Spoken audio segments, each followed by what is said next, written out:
and good evening, everyone. Welcome to Talk Albion. This is a new West Bromwich Albion-based podcast with myself, Joshua Wild. I'm joined here by my dad, Matt Wild. Hi, how you doing, everyone? Nice to be here again with you. Sorry about a bit of a delay in between episode 1 and episode 2. Just been very busy with work, etc., and it's been hard to find a joint time. But we are back and better than ever. Since we last did our episode, we have launched a new Facebook page. So go over to Facebook and follow us there.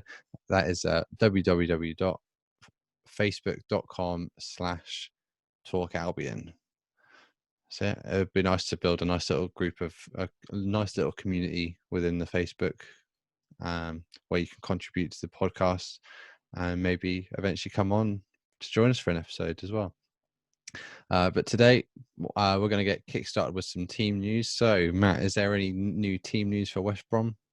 Well, since we last spoke together, Josh, there's been two changes to the Albion lineup. The first one being the long-awaited signing of one striker by the name of Carlin Grant, which was all anticipating, and now it's finally been done. And he's featured in a couple of our last matches. Yeah, made his debut against Burnley for us, and we'll talk about that a little bit later on. And the other change is that we've seen the departure of Ahmed Hegazi, who's departed from the club, which was a big surprise to many fans. So.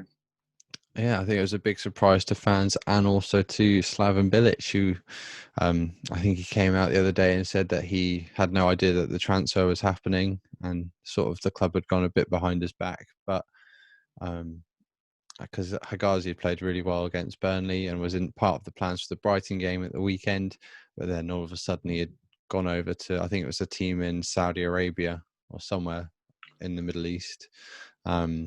So it was a bit of a strange transfer. I certainly wasn't expecting it. But you probably know my feelings on the player anyway. He wasn't one of my favourites, to put it that way. I know it divides a lot of opinion. For me, Hegazi was a championship player at best, and I just think that I can understand how Slaven Bilic must be feeling, because the club obviously did this deal behind his back. And now I'm not saying Hegazi isn't a bad player at all, and we could probably use him in future matches. And granted, he did have a good game against Burnley. But for me, I'm personally not too disappointed that he's left the club, and I'm hoping now that some of the younger defenders can step up to the plate and fill his shoes. To be honest, I think there's better options out there for our club, and hopefully maybe in January when the window opens, we can see maybe a possible another signing in the defensive area. Yeah, I think I know that he's initially gone out on loan for the season, and then he'll be signing permanently in the summer. So that will give us a nice little transfer boost for the funds. I'm not too sure how much he's going for. I can't imagine it's going to be millions of pounds, but it'll be a nice little boost to what is there at the minute. But I think he would be quite good for squad depth at the minute, especially against showing his performances, because he did have a good end to the season last year in the Championship, where I think it was Derby, where he had an amazing game. He was man of the match, no doubt about that. He did put in a real solid performance that game, definitely. Yeah, but I think I stand in the same position you are with him, because he's definitely not my favourite defender. I know he had a really great start to life at West Brom. He got the winner against Bournemouth when he first signed. That's right. And then kept 2 clean sheets in a row. But then ever since then, it was sort of downhill with a few ups. So I think overall is the right move to get rid of him, but maybe a bit too early, I think. A bit too early, and I think the club went about it in the wrong way. So Anyway, all the best of luck to Hegazi for his future playing career. Yeah, We certainly won't forget what he has done for the club, because he has played well, but I just don't think he's good enough for the Premier League. yeah, That's just my opinion. If you disagree with me, then please get in touch with us on our Facebook page at Talk Albion, yeah, and we can talk about that in our next podcast. yeah. Well, maybe we'll have a little poll of, was it the right move, yes or no, or something Yeah, like quite that. possibly. The Yeah, only other rumour is that Krasitsky's on looking for a move. I believe that on deadline day, the move was delayed by about 15 seconds or something like that, and it's going to an FA tribunal. So by the time we record our next podcast, Josh, we could possibly see the loss of another player going to a championship team. yeah. But we'll just have to wait and see what Yeah. happens there with the FA ruling. I think it'd be a shame to lose Krasicki, because he had I think it was in the international break a couple of weeks ago. He scored a hat trick in one of the That's right. qualifiers, so he shows he has got great quality. So Now, I would personally would like to see him stay at the club, certainly till at least January, and hopefully, because I don't believe we've actually seen the best of him as a player. So it'd be nice to see him actually get a start in the Premier League, and let's see what he can do. But yeah, then again, we're not Slavan, and we don't see him on the training pitch, and there's obviously something in him that Philip doesn't like the look of and is looking to farm him out. There's rumours going around he needs to go out on loan to fund the Carlin Grant transfer deal. Well, we all know what the investors are like at our club at the moment. They seem to be non-existent, so there must be some truth in the matter. But it just seems like we're diminishing our squad by letting Grzycki go. I mean, if we was to get an injury to Piera or Dean Garner or Cronny, can't say his name, Cronny, then we would be in a bit of trouble in the midfield area. So. Yeah, definitely. Well, we'll have to see next time, I guess. Yes, definitely. But okay. Well, that rounds up the team news quite nicely. So let's move on to the last 3 games that we have played since our last episode. So first of all, let's talk about the 2-0 loss at Southampton quickly. Yes, I don't think we need to labour on this result too much. We all know the result. It was a disappointing performance all round, disappointing result. I think we all underestimated Southampton, to be honest, at the time. Coming into this match, I, for one, was looking for a draw at minimum, 1-1 or 2 each draw. I had us down for after a promising few games. The 3-3 draw against Chelsea, but I think at the end of the day, Southampton showed that they had a bit more quality in their attack and in their play than what we did on the night. And very disappointing all round, really. I can't really single out a player from the match to even. It was that disappointing. And when you take into consideration Southampton's results in the following 2 matches, they as well have drew 3 each with Chelsea and also beaten Everton 2-0. So, it looks like Southampton are going to be a different opposition this season than what they were last season. So, disappointing, yes, but I think we should just move on from that result, to be honest, Josh. Yeah, well, it could be the game that sparked a new something in the team, because since then we've been playing pretty well at the back, definitely. Because in our next game against Burnley, which was a 0-0 draw, we got our first clean sheet of the season. Do you want to let's talk about that game for a bit? Yes, absolutely. And a player for me in that match who really, really did put his mark on the game was Sam Johnson. And now I know, again, he's a player that divides opinion amongst Albion fans. I, for one, I think he's a very, very promising young talent that we've got in the team. He seems to be going from strength to strength for me.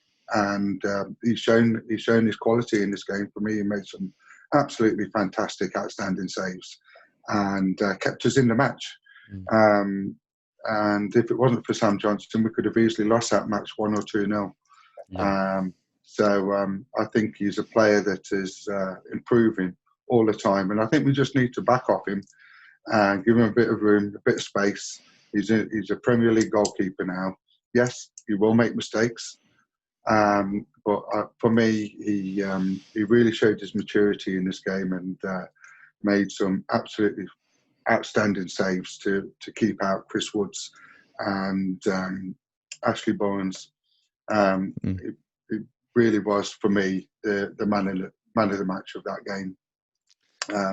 Obviously, we've seen the introduction of Carlin Grant, and unfortunately, his goal was ruled offside. Yeah. Marginally, may I say, marginally ruled offside. But he showed again a glimpse of his potential and what he can do. And I think he's a real exciting addition to our squad. He played with enthusiasm. He played with energy. He was in the box. He was around the box. You could tell his desire and determination to get off the score sheet in that game. And he was unlucky not to have won us the match. But unfortunately, it wasn't to be, and the match ended 0-0, which I think at the end of the day was a fair result, because Burnley came not to lose, if that makes sense. Yeah, definitely. Yeah. No, I think I completely agree with you. Sam Johnson's probably one of the best games he's had at the club so far. He's made some absolutely brilliant saves. I think part of the reason why he divides opinion is he's an excellent shot stopper, but he lacks the command that comes with being a goalkeeper. But I think he's starting to learn from the other goalkeepers that we've got in the club now, that how to lead the defense and organize them as how he wants them to be. And he is quite a young goalkeeper. He obviously he came from Manchester United, and when you're at Man United, you don't get a lot of experience on the pitch, as you get to have a lot of training with top class goalkeepers like David De Gea and players like that, but you never really get an actual run in games and stuff. It's just all under 21s. So I think when he came in on the Championship in the first season, he did really well. And then he dropped off a little bit. But now he's starting to bounce back from that now and having a really good run of games. Yes, definitely, and long may it continue. Let's hope he learns from each match and goes from strength to strength from here and in, because we really do need to get some more clean sheets under our belts. Over the course of the season. So that was 0-0. Burnley, not too disappointing. It was just disappointing that we didn't score, to be honest. It wasn't a bad performance overall. And again, a lot of signs of promise.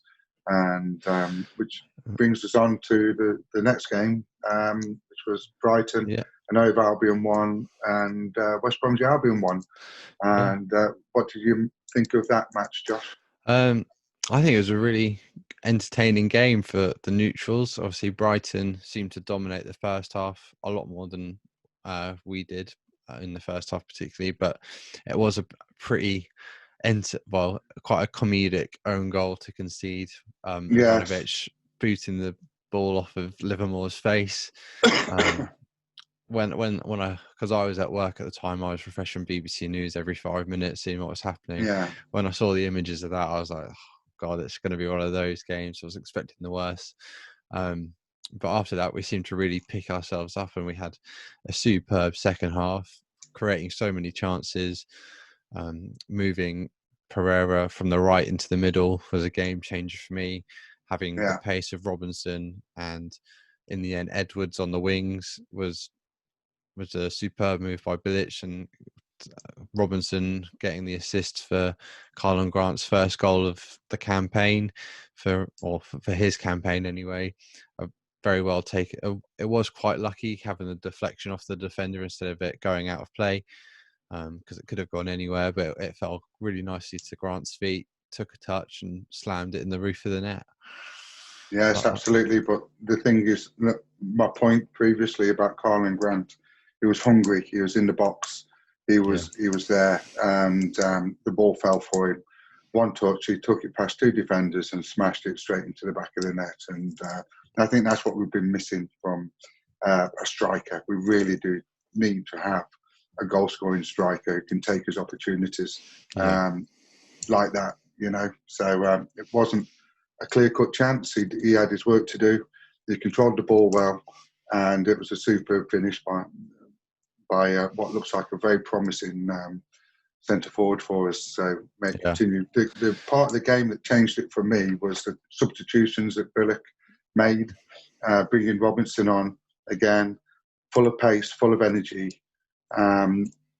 determination to get forward, and as you mentioned, Josh, providing the assist for Carl and Grant. You know, I can see those two players linking up really well together in future matches. And for me, I would pretty much start the next game against Fulham as the team that finished the match, apart from Carl and Grant started, because Grant was substituted off shortly after he scored the goal.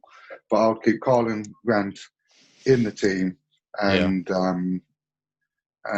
start pretty much Fulham with the team that finished against Brighton.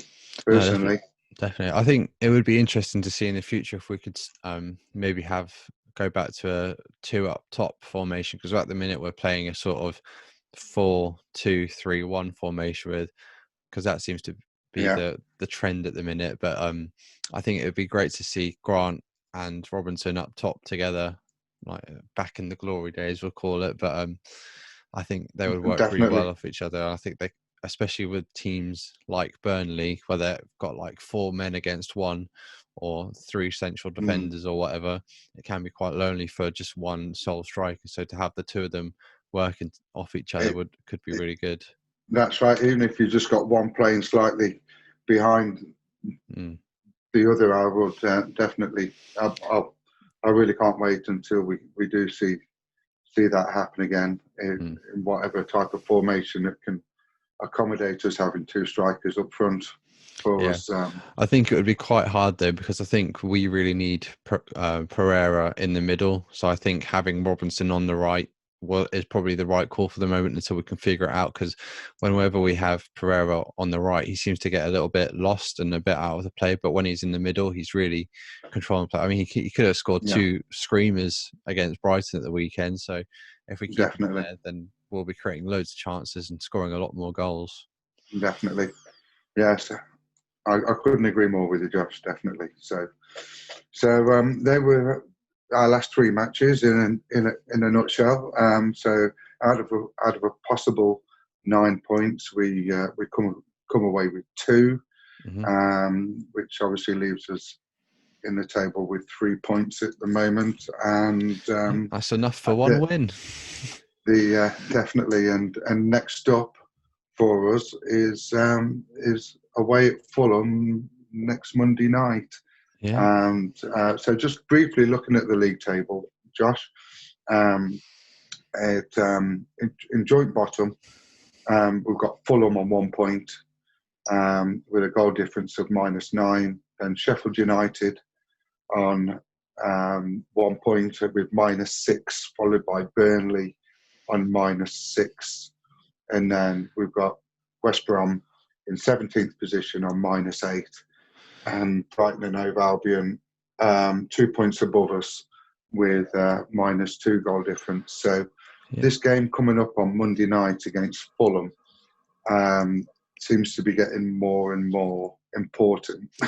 It really is a must-win for us if we want to try and stay out of that relegation zone for as long as possible, because inevitably we might slip into it. But if we can win that and Brighton lose their next game, we'll overtake them, and then we'll be 2 points away from Manchester United. So who knows what can happen? But it's still early days. But we do need to be beating teams like Sheffield and Fulham at the minute, and results keep happening.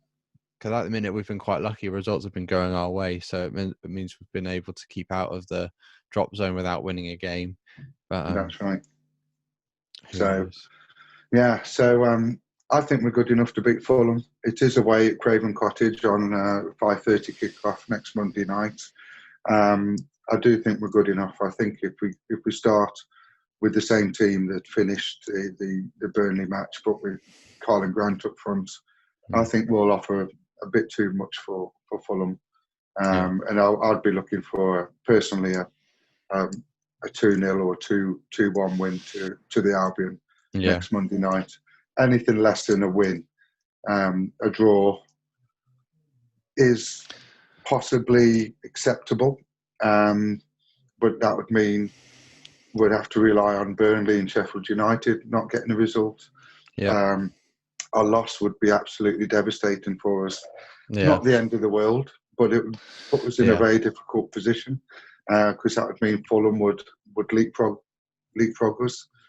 And I think at this moment in time in the season, it would be nice to get the 3 points to put us on 6 points, to be honest. Yeah, it would. Cause I think if we a draw would be acceptable, or barely.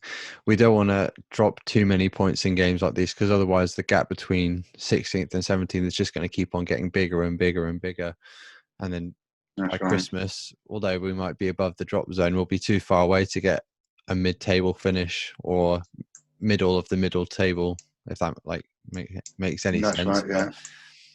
I know we're just fighting for survival, but we want to survive I personally want to survive quite comfortably. I don't want to be waiting until the last day of the season like last year. I'd like to just be quite safe by April time, start of May time. But who knows? It's a long way away yet. But if we can beat Fulham, I'll be a lot happier. Yes, definitely. But this is West Bromwich Albion we're talking about, Josh, and we never seem to do anything the easy way, do we? So no, we don't. At least it can be exciting at times. It does indeed. Yeah. Never bet on the baggies, because whatever you bet on, they'll do the opposite. That's too true. Too true. So, before we move on to our next stage, what is you said your score prediction was 2-1? I'm going 2-0 West Bromwich Albion against Fulham. Oh, I'm going to one up here. I'm going to go for 3-0 and a Grant hat-trick. Wow. I hope you're right. I'll buy you a pint if that's right. Thank you very much.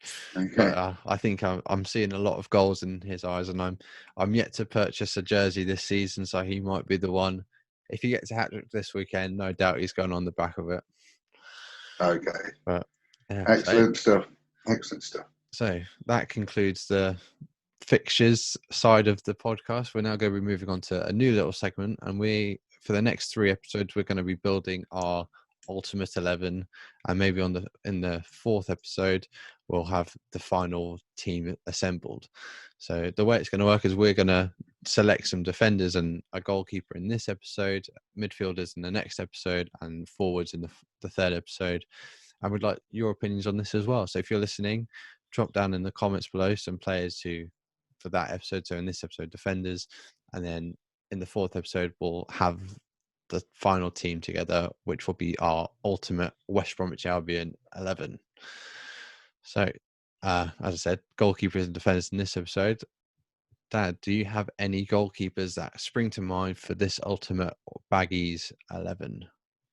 Yes, there's a couple of goalkeepers which immediately spring to mind for myself, from following the Albion from the early mid-80s in person. Stuart Naylor was the number 1 goalkeeper at the time when I started going regularly to the Hawthorns. I think he deserves a mention. Again, he spent the majority of his career with the Albion when was in the old Division 2 at the time, which obviously is the Championship now. Other mentions are Russell Holt was an excellent goalkeeper. Thomas Cusack obviously went on to play for Manchester United. He had a number of solid games for the Albion. Most recently, I think my favourite and best goalkeeper we've had in recent years has been Ben Foster. Yeah, and I'd have to agree. unfortunately, he went on to play for Watford when we got relegated from the Premier League a couple of seasons ago, Yeah, which was very disappointing because I think, and I do believe that Ben Foster did not want to leave the mm, Albion, and it was all a case of wages, which seen him leave to go to Watford. You know, so they're the main goalkeepers from modern and most recent history from the 80s up until modern time. yeah. Now, for me, do you have any other No, names? well, I've only been really following the Baggies for a short time. And when I was a kid, I couldn't quite remember who the main goalkeeper was, but Thomas Cusack was one that stuck out in my memory. Um, but I think Ben Foster is probably the one to go for in this Ultimate 11. Absolutely phenomenal.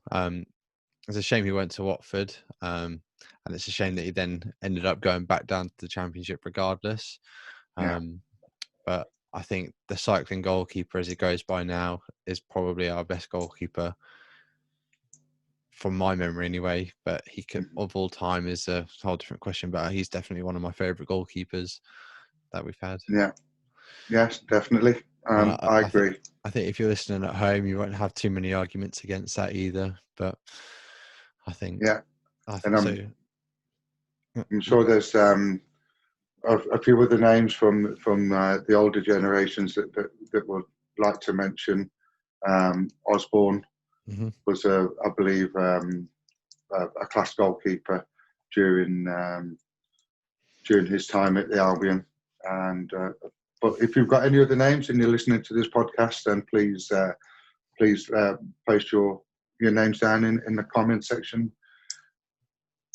Yeah. and let us know your thoughts on who your all time number one Albion, West Bromwich Albion goalkeeper. Mm. Cool. So moving on from the goalkeeper, we've got our defenders. Um, I've got some defenders written down here. I'm not sure if you do over where you are, but would you like to name some defenders for us? Well, not I wouldn't know if he would be classed as an all time best defender, but for me, Darren Moore showed everything what West Bromwich Albion means to me, Yeah. and his pride in the club, his passion for the club. He obviously worn his heart on his sleeve, so to say, Yeah. and obviously Darren Moore then moved on into a coaching role and obviously first team manager for a period of time.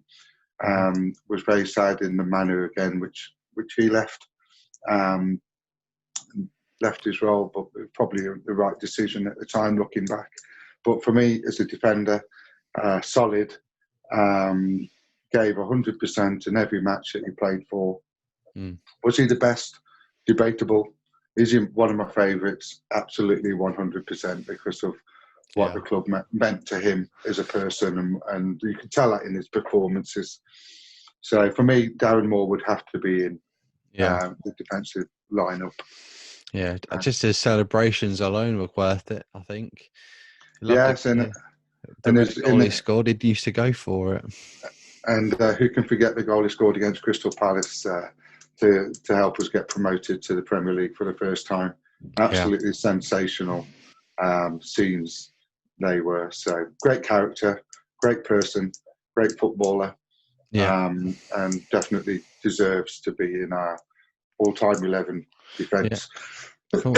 So one of the other names I've got on written down is good old Gareth McCauley, one of our Yeah, sort of more recent players. I think he left us in, I want to say 2017, 2018, one of those. I don't think it was in that season. But I think he was brilliant. He was great in the air, a solid yeah, central defender. I think if I was to pick this by myself, he'd be going in the team. Um, okay. but what are Yes, he your was definitely great player. Helped us stay in the Premier League for 8 years when he played for us, and a very very solid professional. And I don't disagree with your selection on that one, Josh, at all. Yeah. Um, So Another name I've yeah. got written down is the big Swede, Jonas Olsson. Oh yeah. Great, another great player, similar player to Gareth McCauley, which is probably why they work so well together, I think. Yeah.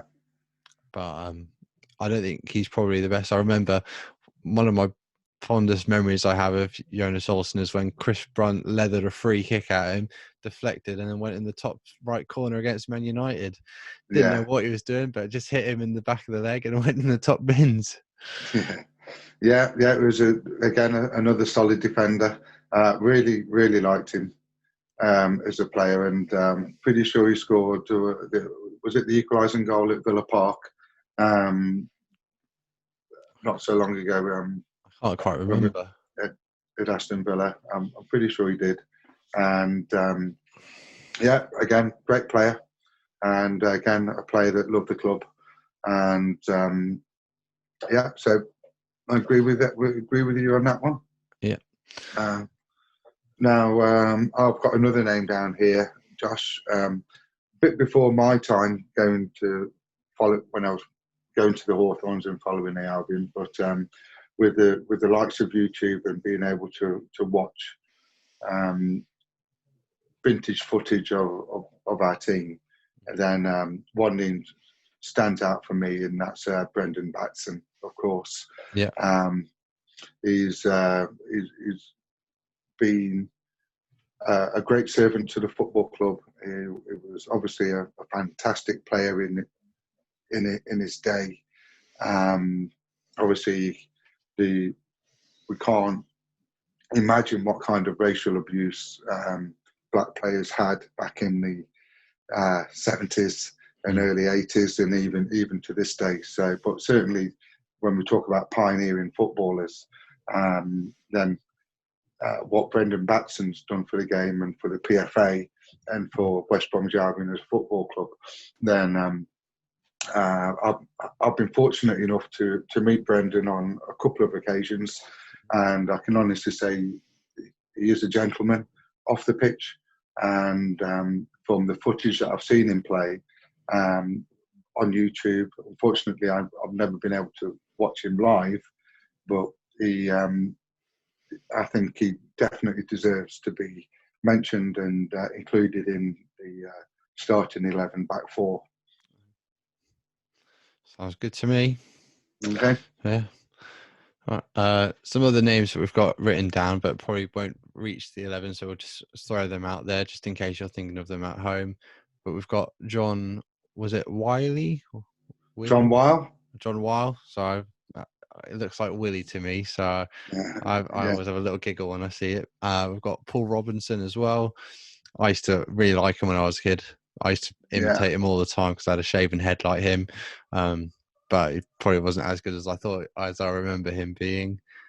Neil Clement, and then we've got a little bit of a different one. We've got Chris Brunt, who, although he was mainly a midfielder, towards the end of his time at West Brom, he dropped back into sort of a left back role. Especially under Tony Pulis, he was more of a defender than a midfielder. So I think, yeah, I'm not quite sure where to put him. But and Derek Statham as well. I know a lot of fans rate him very, very highly. Again, unfortunately, not a player that I've been able to watch live in person myself. I can't really comment, only on other people's comments that he was an absolutely world-class player. And I just wish I'd have been around during those years to be able to have witnessed that type of football that we were playing at the time, with some absolutely fantastic players. So who would make our fourth selection, Josh, out of those others that we've just mentioned? So just remind me again of where we've got to. So we've got Darren Moore, Brendan Batson, Macaulay, and Macaulay, and we've got Jonas Olsson. Jonas Olsson. I think I would probably. What do you know where Batson played? Because I can't quite remember. Was he a centre back or a full back? Pretty sure he was a full back, wasn't he? Definitely. All right, well, Yeah. I think if we keep in Darren Moore and Macaulay at centre back, put Batson at a full back, and then I think put Brunty at left back, and then it gives us more options in the midfield Okay. next time we record. Sounds good to me. Sounds Cool. good to me. And like I say, if anyone disagrees with us in our selection, then please comment on our podcast below. We'd love to hear from you. Yeah, definitely. Cool. Well, that rounds up the end to this episode. It's been fun to record with you, Dad. It's been great to record with you again, son. So let's look forward to the Fulham match, and let's hope for 3 points, three much needed points. Most And definitely. I look forward to recording the next one with you next week. Yeah, definitely. In the meantime, don't forget to like our page on Facebook. That is www.facebook.com/Talk Albion, and comment below your favourite players as well, and also a score prediction if you want to. But yeah, we'll see you next time on Talk Albion. See you next time, everyone. Thanks for listening.